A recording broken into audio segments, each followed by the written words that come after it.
So, what's up sa inyo mga sir? Ngayon ay ituturo ko po sa inyo kung paano po tayo magki-cleaning o magme-maintenance ng ating toupee kung tayo ay naka-toupee na naka-lace, naka-front lace. So, marami kasing hindi nakakaalam ng technique na ito, no? O yung iba alam na, pero para sa mga iba pa, sa mga bago. So, ituturo ko po sa inyo kung paano tayo maglilinis ng toupee na naka-lace o yung ating mga Swiss lace, no? So, ito, panoorin nyo mga sir. So, ang una nyong gawin ay ibabad po muna ninyo, no? Nakita nyo, nakababad yan. Babad nyo muna sa tubig. No? O maganda niyan, shampooin nyo muna yung part na may lace. Saka nyo po siya ibabad. Babad natin siya mga 2 to 3 minutes lang. After nyo mababad, no, 2 to 3 minutes, lagyan nyo po ng, kailangan may remover kayo, no. Ito pong remover na kulay yellow ang gagamitin nyo lagi kasi ito po yung mabilis umepekto. So patakan nyo lang yung ibabaw ng lace. Yan yung lace nya. Yan, yung ibabaw nyan, yung ibabaw nitong lace, papatakan nyo po ng remover. So patakan nyo lang mga sir. Nyo lang, no? Okay, magtipid. Ang problema kasi sa naka-lace, lalo na doon sa mga iba o sa mga nagpunta sa installer o nakalimutang ituro kung paano mag-alaga ng lace o hindi nila alam. So, malalaman nyo na ngayon. Wow! Maituro ko na rin po ito sa mga naging kliyente ko na naka-lace. So, ganyan lang. Pagkapatak nyo ng remover, no? Pagkapatak nyo ng remover, massage nyo lang. I-massage nyo lang para yung yung remover pumasok dun sa may adhesive o doon sa tape. At iwasan nyo po yung matunawan ng tape sa part ng lace, kasi napakahirap po niya i-maintain. Ang mangyayari dyan, mauubos po yung strands ng inyong toupee sa may lace niya, mauubos yung strands, kaya nagiging visible yung lace niya o hindi na siya magandang tingnan. So, pagka nalagyan nyo na, siguraduhin nyo na lagyan nyo na lahat. Saka nyo tanggalin yung tape para yung pong strands, pag tanggal nyo ng tape, hindi sumama yung strands dun sa mismong tape. Yun po yung kaya po natin ito ginagawa yung ganito. Tingnan nyo yan mga sir.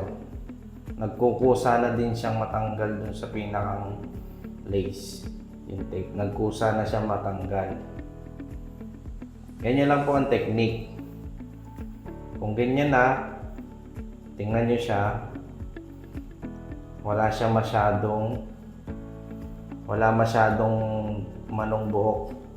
Meron man, pero napaka-kaunti lang. Compare po dun sa mga hindi nagaganito, ay napakadami ng sumasamang buhok.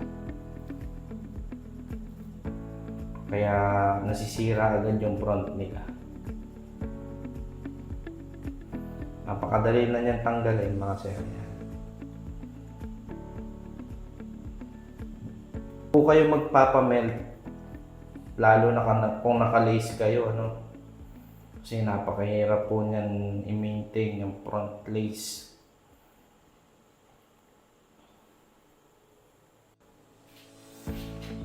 So yan, natanggal na siya. Kung kayo ay magtatanggal ng tape, ang gawin nyo po, hawakan nyo po dito sa buhok. Nakagaya niyan. Saka nyo po tanggalin yung tape. Dapat pag nagtanggal kayo ng tape, ganito po, buo pa. Hindi siya tunaw, para hindi po mahirap maglinis. So yan, tingnan nyo mga sir. Ang dali lang magtanggal ng tape. special tape po pala tong ginagamit ko. Kung gusto niyo pong umorder nito, meron po sa akin. So hanggang 2 weeks yung buhay niya, hindi siya nagme-melt. Hanggang 2 weeks, no? 2 to 3 weeks.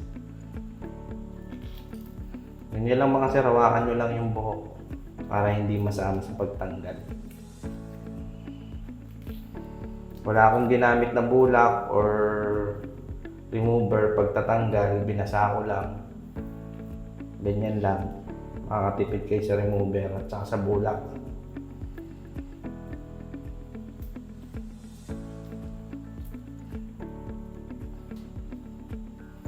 So ganyan lang hanggang sa matanggal niya yung tape.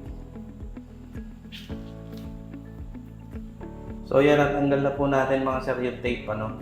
So kung susunod natin gagawin, lilinisan na natin siya ng shampoo. Tingnan nyo mga sir pag hindi natunaw yung tape. No? Wala siya naiiwan ng dikit. Tsaka yung tape na ginamit natin, special tape po yun. Hindi siya nagme-melt. So yan. Ganda ng pagkakalinis. So linisan na natin siya ng shampoo. So yan, shampooin na natin siya. Linisin natin ng shampoo.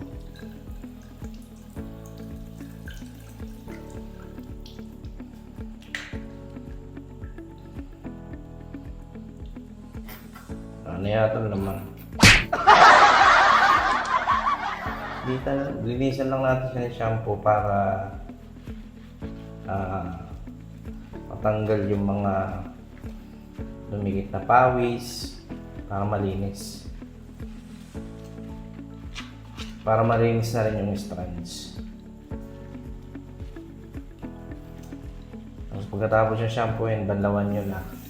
Saka nyo i-condition yan. So, nalinis na natin siya mga sir. No? Ang gagawin na lang natin dito, patutuyuin, tsaka natin lalagyan ng tape. So, sa susunod na video, ay ituturo ko po sa inyo paano po magkabit ng tape sa ating tope. So, yun lang mga sir. Magandang araw po sa ating lahat. Ingat po kayo lagi. God bless. Peace out.